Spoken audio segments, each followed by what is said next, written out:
எல்லாம் military weapons கொண்டு போற மாதிரி கொண்டு போயிட்டு இருக்கானுங்க.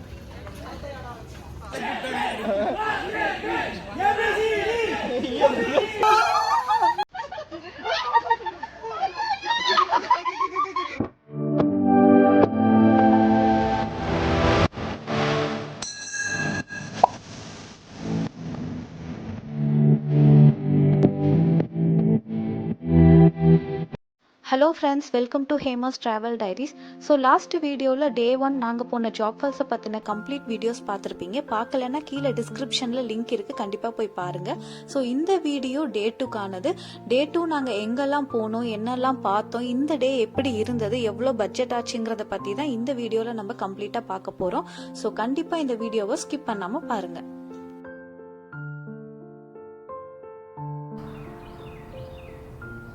ஏர்லி மார்னிங் 6 AM பறவைகளோட சத்தத்தை கேட்டுட்டே ரூம் டோரை ஓப்பன் பண்ண எனக்கு மார்னிங் வியூ இப்படி தாங்க இருந்தது. நான் தங்கியிருந்த ரெசார்ட்டுக்கு ஆப்போசிட்டில் ஒரு நதி ஓடிட்டுருக்கு. அந்த நதியோட பேர் பார்த்தீங்கன்னா கங்காவலி ரிவர். இந்த ரிவர் வெஸ்டர்ன் காட்ஸ்லேயே உருவாகி வெஸ்ட் நோக்கி அரபிக்கடலில் போய் சங்கமமாகுது. அப்படி சங்கமமாகிற இடத்துல தான் இந்த ரெசார்ட்டும் இருக்குது. இந்த ரெசார்ட்டுக்கு பக்கத்துலேயே 2 ஊரை கனெக்ட் பண்ணுற மாதிரி ஒரு பிரிட்ஜு போகுது. அந்த பிரிட்ஜில் இருந்து இந்த நதி கடலோட சங்கமமாகிற அழகை ரொம்பவே ரசித்து பார்க்கலாம். ஸோ அது எப்படி இருந்தது அப்படிங்கிறத நான் டே 4 வீடியோவில் சொல்கிறேன்.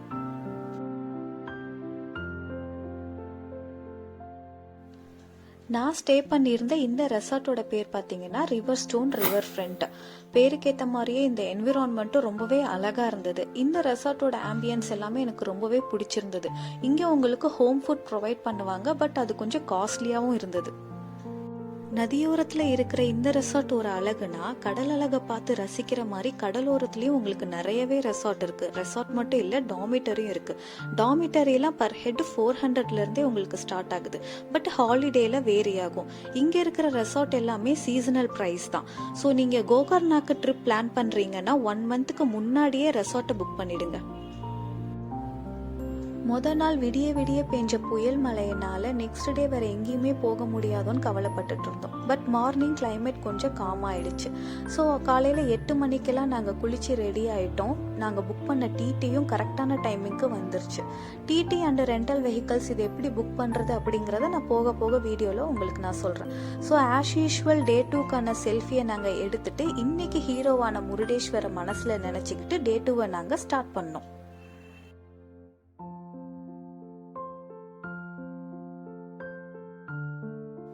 டே 2ல் நாங்கள் ஃபஸ்ட்டு வந்த பிளேஸ் தான் மிர்ச்சான் ஃபோர்ட். இது கோகர்னாலேருந்து 21 கிலோமீட்டர் சவுத்லேயும் கும்டாலேருந்து 8 கிலோமீட்டர் நார்த்லேயும் இருக்குது. இதுக்கு பக்கத்தில் ஆக்னாஷினி ரிவர்னு ஒன்று ஓடிக்கிட்டு இருக்கு. இந்த மிர்ச்சான் ஃபோர்ட்டுக்கு எந்தவித என்ட்ரி ஃபீயும் கிடையாது, பார்க்கிங் சார்ஜஸும் கிடையாது. இது நீங்கள் ஃப்ரீயாகவே போய் பார்க்கலாம்.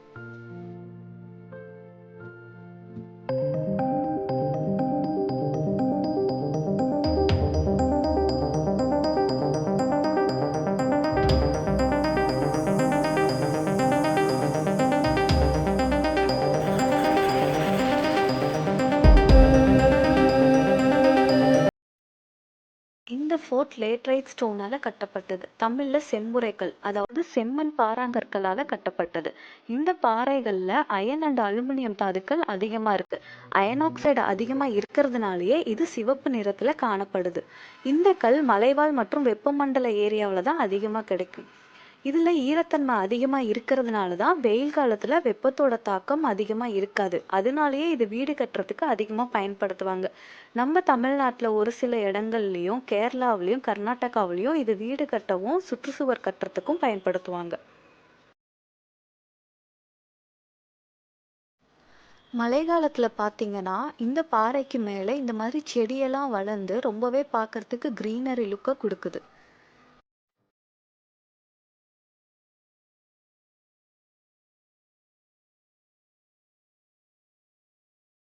இந்த எலகண்டான ஆர்கிடெக்சர் 12ஆம் நூற்றாண்டுல நவேத் சுல்தானேட்ஸால ஆரம்பிக்கப்பட்டது.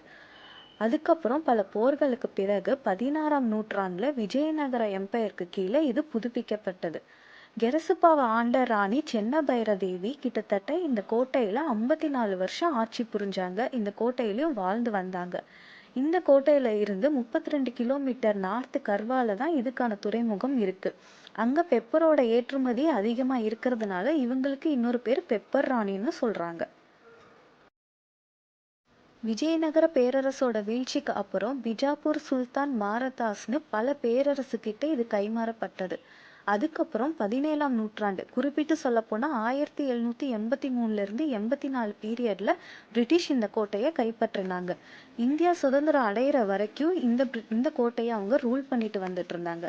இப்ப இது ஆர்கியாலஜிஸ்ட் டிபார்ட்மெண்ட் சர்வேலன்ஸ்க்கு கீழே இருக்கிறதுனால கோகர்னா டூரிசம்ல இது மேஜர் அட்ராக்ஷனா இருக்கு.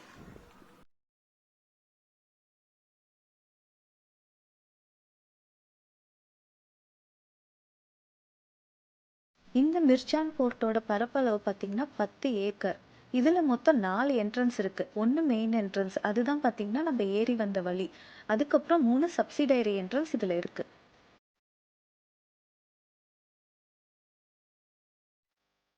இது இந்த ஃபோர்ட்டோட one of the watch tower. இங்க மிர்ஜான் ஃபோர்ட்டோட கொடியேற்றம் நடக்கும்.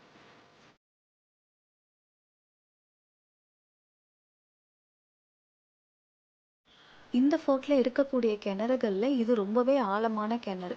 ஒரு சேஃப்டி பர்பஸ்க்காக இங்க கிரில் போட்டு வச்சிருக்காங்க. இந்த கிணறுக்கு ரீச் பண்றதுக்கு பக்கத்திலே படிக்கட்டெல்லாம் போட்டு ஒரு பாதாள வழியை ஏற்படுத்தியிருக்காங்க. அந்த வழியா போனா இந்த கிணறை ரீச் பண்ணலாம். ஆனா நமக்கு அதுக்கு போறதுக்கு அலோடு கிடையாது. இன்னும் இந்த பாதாள குகைக்குள்ள வேற என்னென்னலாம் இருக்கு அப்படிங்கிறதும் நமக்கு எதுவும் தெரியல. இந்த ஃபோர்ட்டை விசிட் பண்ணுறதுக்கு பெஸ்ட் டைமிங் பார்த்தீங்கன்னா ஆகஸ்ட் டு நவம்பர் தான். மான்சூன் சீசனில் தான் இந்த மாதிரி ஒரு க்ரீனரி வியூவோட உங்களால் பார்க்க முடியும். இந்த ஃபோர்ட்டோட டைமிங் பார்த்தீங்கன்னா morning 8 AM to evening 5:30 PM. ஒரு மார்னிங் 10 o'clock முன்னாடி வந்தீங்கன்னா க்ரௌட் இல்லாமல் நல்லா சுற்றி பார்த்துட்டு என்ஜாய் பண்ணுறதுக்கு உங்களுக்கு நல்லாயிருக்கும். ஃபோட்டோ ஷூட் பண்ண இது ஒரு நல்ல பிளேஸ். நாங்களும் இங்கே நிறைய ஃபோட்டோ ஷூட்லாம் பண்ணி நல்லா ஜாலியாக இந்த இடத்த ஃபுல்லாக சுற்றி பார்த்துட்டு இங்கேயே பிரேக்ஃபாஸ்ட்டையும் முடிச்சுட்டு நெக்ஸ்ட் பிளேஸ் பார்க்கறதுக்கு கிளம்பிட்டோம்.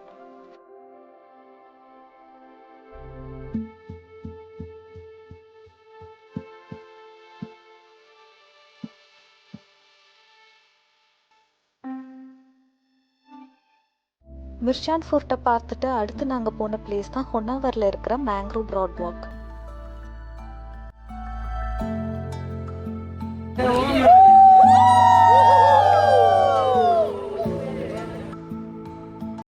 இதோட entry ticket per head 10 rupees. Parking charges வெஹிக்கிளை பொறுத்து வாங்குவாங்க.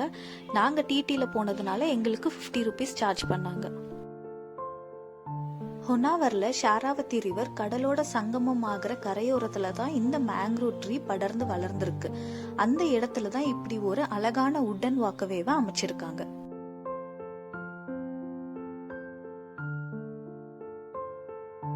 ஒரு 1 hour டைம் ஸ்பெண்ட் பண்ணி இந்த உடன் வாக்கவேல நடந்து போய் அப்படியே இங்க இருக்கிற ட்ரீயோட அழகெல்லாம் பார்த்து ரசிக்கிறப்ப ரொம்பவே நல்லா இருக்கும். நமக்கும் அப்படியே மைண்ட் ரொம்ப ரிலாக்ஸ்டா காமா ஃபீல் ஆகும்.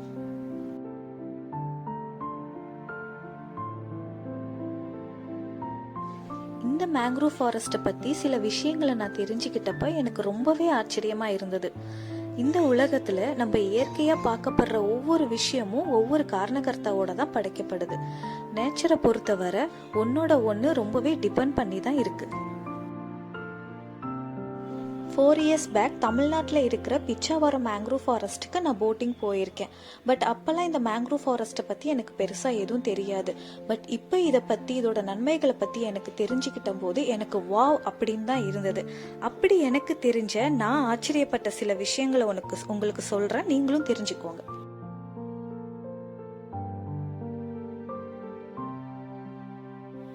பொதுவாக இந்த மேங்க்ரோவ் ட்ரீஸ் எல்லாமே கடலோர இருக்கிற சதுப்பு நிலங்கள்ல தான் வளர்ந்து வருது.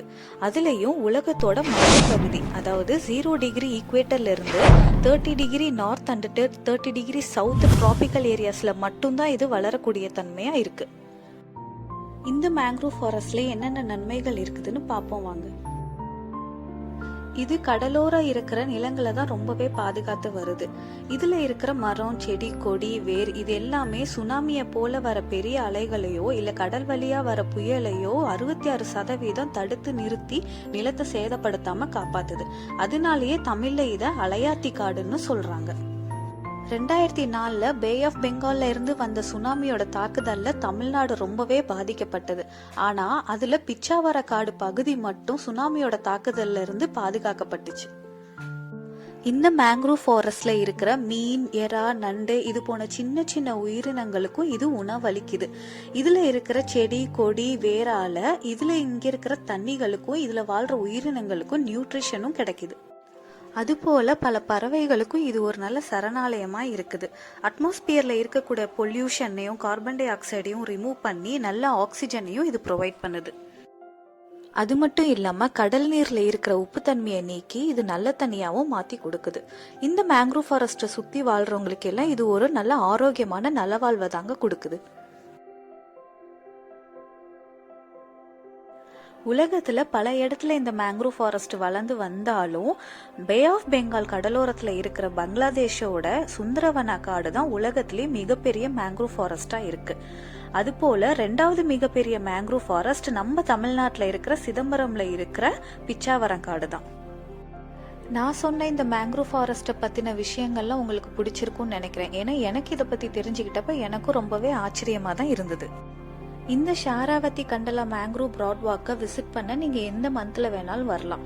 இதோட டைமிங் பாத்தீங்கன்னா மார்னிங் 9 AM இருந்து ஈவினிங் 6:30 PM வரைக்கும் இருக்கு.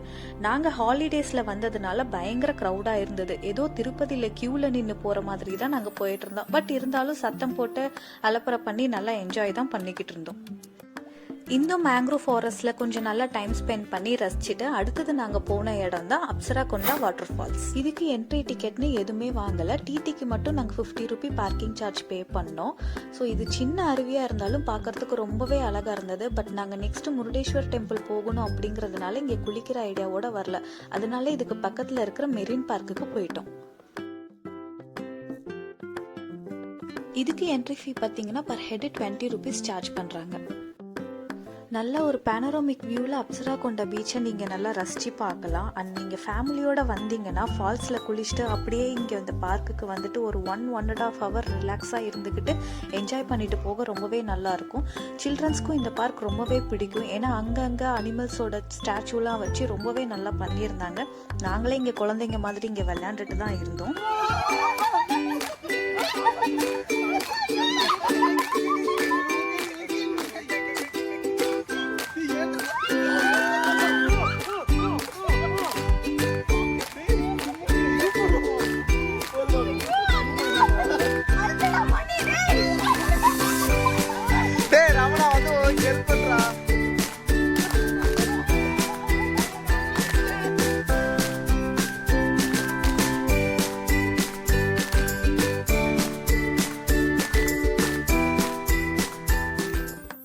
ஸோ இதுக்கப்புறம் ஹொனாவர்லேயே லஞ்சை முடிச்சுட்டு நேராக முருடேஸ்வர் கோயிலுக்கு போயிட்டோம். ஸோ முருடேஸ்வரை பற்றி full story and details Day 2 Part 2 வீடியோவில் போடுறேன். அண்ட் ஹொனாவரில் இன்னும் என்னென்ன பிளேஸ்லாம் கவர் பண்ணலாங்கிறதையும் நான் லிஸ்ட் அவுட் பண்ணுறேன், பார்த்து தெரிஞ்சுக்கோங்க. அண்ட் இன்னைக்கோட காஸ்ட் எவ்வளோ ஆச்சுன்னு சொல்லிடுறேன்.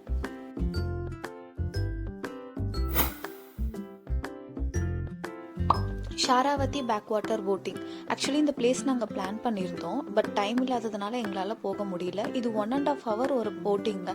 சன்செட் அண்ட் சன்ரைஸை பார்க்கறதுக்கு ரொம்பவே நல்லா இருக்கும்னு சொல்லி கேள்விப்பட்டேன். அடுத்து பார்த்தீங்கன்னா அப்சரா கொண்டா பீச். அப்சரா கொண்டால ஃபால்ஸ் அண்ட் பார்க் இருக்கிற மாதிரியே பீச்சும் இருக்கு. ஸோ அதுக்கு பக்கத்துலேயே பார்த்தீங்கன்னா எக்கோ பீச்சும் இருக்கு. ரெண்டுமே நீங்கள் நல்லா பார்த்து என்ஜாய் பண்ணலாம். அடுத்து இடகுஞ்சி மகாகணபதி டெம்பிள். இந்த டெம்பிள் பார்த்தீங்கன்னா பார்க்கறதுக்கே ரொம்ப பிங்க் கலர்ல டிஃப்ரெண்டா இருக்கும். அப்புறம் இதுல இருக்கிற விநாயகர் பார்த்தீங்கன்னா சுயம்புன்னு சொல்றாங்க. ஸோ இந்த பிளேஸும் இதுக்கு முன்னாடி நான் சொன்ன பிளேஸும் கோகர்னால இருந்து முருடேஸ்வர் போற ரூட்ல தான் இருக்கு. கண்டிப்பா மிஸ் பண்ணாம பாருங்க.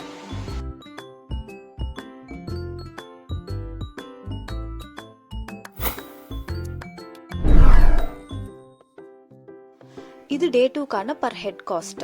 ஸோ மிர்ச்சான் ஃபோர்ட்ல entry fee and parking charges எதுவுமே இல்லை. அண்ட் மேங்க்ரூவ்ல என்ட்ரி ஃபீ வந்து 10 ரூபி, பார்க்கிங் சார்ஜஸ் வந்து டிடிக்கு 50 ரூபீஸ்.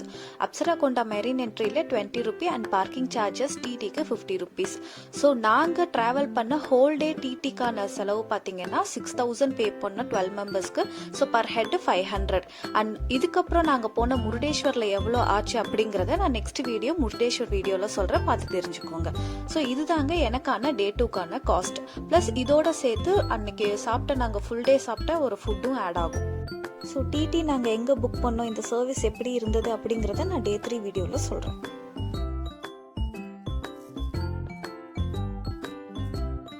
ஸோ இந்த வீடியோ உங்களுக்கு பிடிச்சிருந்ததுன்னா உங்கள் ஃப்ரெண்ட்ஸ் அண்ட் ஃபேமிலிக்கு ஷேர் பண்ணுங்கள், லைக் பண்ணுங்கள், கமெண்ட் பண்ணுங்கள். என்னோட அப்கமிங் வீடியோஸ் பார்க்குறதுக்கு சப்ஸ்கிரைபும் பண்ணிடுங்க.